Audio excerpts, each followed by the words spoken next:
ვფიქრობ, რაც ეს პროგრამები შემოვიდა, მომხმარებელი უფრო მეტია და რაღაც სხვა რეგულაციები თუ იქნება, ალბათ უკეთესი იქნება. საერთოდ რომ არ იყო, ანუ წინა წლებში უკონტროლო იყო ნარკოპოლიტიკა, სააფთიაქო ნარკოტიკით უფრო მეტი ზიანი მოქონდა, ვფიქრობ, მსგავს პრობლემას და ახლა ამ ეტაპზე რავი, რაღაცით უნდა ჩაანაცვლონ, ასე უბრალოდ აკრძალონ და საერთოდ არანაირი ზომები არ მიიღონ, ვფიქრობ, ცუდი შედეგი. უფრო სიმკაცრე უნდა იყოს იმ ადამიანებზე, ვინც მომარაგების, ანუ ვინც ყიდის, ხო, ვიდრე ვინც ყიდულობს. მაშინ როგორ უნდა დავეხმაროთ ამ მომხმარებლებს, ხო? კი, არა, მესმის, უბრალოდ ისე როგორც იყო იმ სახით, ვფიქრობ, კარგი არაფერი არ მოქონდა. მაინც იყო გავრცელება, გასაღება და რაღაც უნდა შეიცვალოს, ანუ სულ რო აიკრძალოს, არც ეს არ არის სწორი, მაგრამ ისე დარჩეს როგორც იყო, ვფიქრობ, ეგ არ მუშაობს სასარგებლოდ რა. მოსაწონი არა, თქმა უნდა.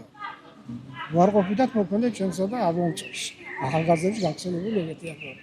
რა იწევს? თუ გიფიქრიათ გამომწვევი მიზეზი რა შეიძლება იყოს? რა მიზეზი მოთხოვნილება აქვს ბავშვებში, მაგრამ რატო უნდა მიმბაძველობა ალბათ, რა ვიცი რა.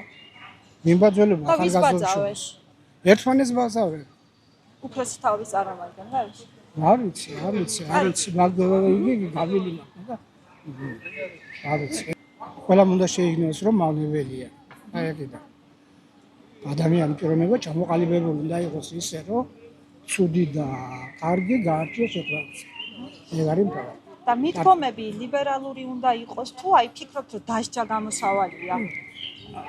ანუ მკურნალობა რეაბილიტაცია უფრო მნიშვნელოვანია თუ ეს თანამედროვე დასჯა ამოდენა საჟელით, რა ვიცი, ძალიან ბევრია მე მგონი.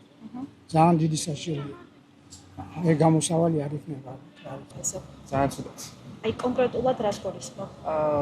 რაც გულისხმობ, ყოველდღე ხდება მაგ სცენით დაავადებული ხალხი, ძალიან ახალგაზრდებია ძალიან მოდებული, პირადად მე საფერნიეროდ არ მაქვს შეხება, მაგრამ ადამიანებთან ვინც მოიხმარე კი. არ ამგონია დიდად საქმე, ანუ სასიკეთოდ მიდიოდეს, ჩემი აზრის გამომდინარე, თუ ქვეყანა არის კარგ მდგომარეობაში, ნარკოპოლიტიკა უნდა იყოს კარგი.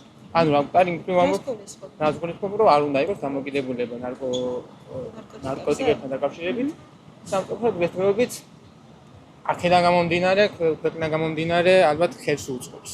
მე ასე მჯერა. ჩანაცვლებითი თერაპიები, კერძო ეგ მეტადონი და მსგავს რაღაცები პირიქით ეგ არის საშინელება.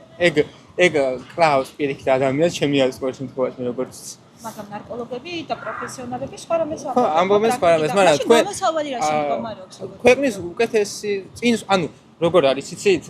თუ ანუ არ მგონია ქვეყანა თუ გატარებულია ყველა წესი, ამდენი ნარკომანი და ამდენი ნარკოტიკი ქვეყანაში იშოვებოდეს. საიდან შემოს ეს ნარკოტიკი კითხვა თუ დაისვება, არ ამგონია რომ ვიღაცებმა არ იცოდეს. მithumetes თავრობაში ვინცაა და ჩემს ხელშემწყობი ფაქტორები ბევრი არის. თქვა ჩემ გარშემო და ზოგადად ქუთაისში და საქართველოში სამწუხაროდ დადებითისკენ არ მიდის. დაკავებები შეიძლება აი შენ, ჩემთვის და თვალის ამფარავი რაღაცები იყოს საზოგადოების გამო, ვინც ტელევიზორში უყურებს რაღაცებს. თუ რაღაცა ძალიან ხელმისაწვდომი რაღაც არ არის, თუ გინდა ალკოჰოლი, თუ ეს ნარკოტიკი იქნება, შედარებით ნაკლები ხალხი იქნება მომხმარებელი. შეიძლება იყოს, რა თქმა უნდა, მაგრამ რთულად მოსაპოვებელი, რა თქმა უნდა, უფრო ნაკლები იქნება. სად არის? როგორ უნდა მოხდეს ამ ადამიანების გამოჯანმრთელება? მენტალურად შეცვლა პირველ რიგში ადამიანების და მთავრობამ და სახელმწიფომ ხელმა შეუწყოს, რაც შეიძლება ნაკლები ნარკოტიკის შონა შეიძლება საქართველოში.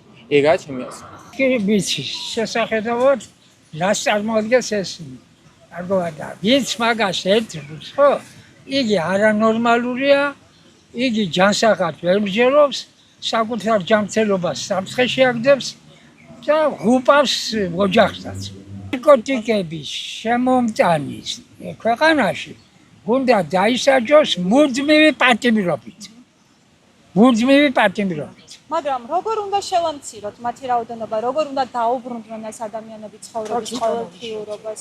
რა თქმა უნდა, აღზრდობითი მუშაობა აქვს საჭირო და პროპაგანდა იმისა, რომ ნარკოტიკების მოხმარება იწვევს ასეთ უბედურებას. ეს უნდა გაიგოს ნარკოტიკების მომხმარებელმა.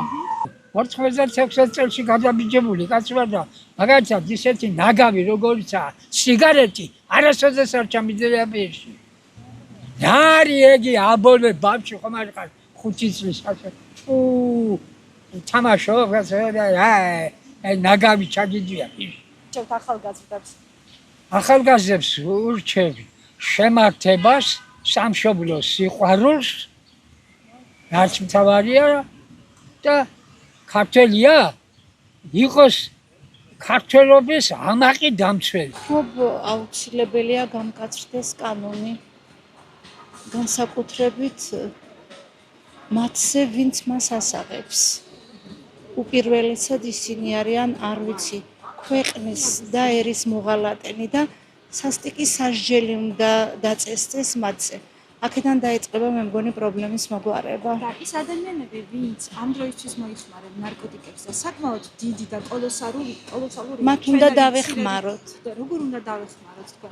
აი მაგალითად ჩანაცვლებითი თერაპია არსებობს პროგრამები, 11 კერძო მათგანი იხურებაო, ესე მოვისმინეთ. ფიქრობ, რომ დახურვა ნამდვილად არ გამოგვადგება, იმიტომ რომ ჩვენ ვიცით, რომ ახალგაზრდობის უმეტესი ნაწილი უკვე აი ამ ეგრეთ წოდებული მარიხუანას მომხმარებლები არიან და ფიქრობ დახურვა კი არა, მათ დახმარება სჭირდება და ამ მდგომარეობიდან გამოყვანა არ ამგონია, რომ მათ ესენი უნდა მივატოვოთ ახლა შუა გზაში.